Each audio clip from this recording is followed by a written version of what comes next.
সব ভালোবাসায় পূর্ণতা খোঁজে, কারণ ভালোবাসাগুলো পবিত্র,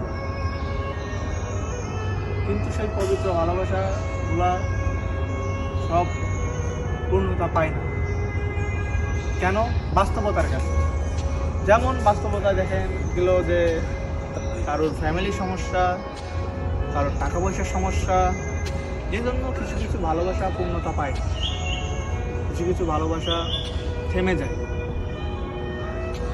আর এই থেমে যাওয়া ভালোবাসাগুলো অনেকেই খারাপ কিছু করে, আবার কেউ উঠে দাঁড়ায়।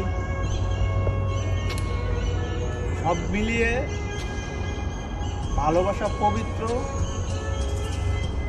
কিন্তু সেই পবিত্রটা কিছু মানুষের জন্য এবং কিছু পরিস্থিতির জন্য নষ্ট হয়ে যায়। বাস্তব, রাইট?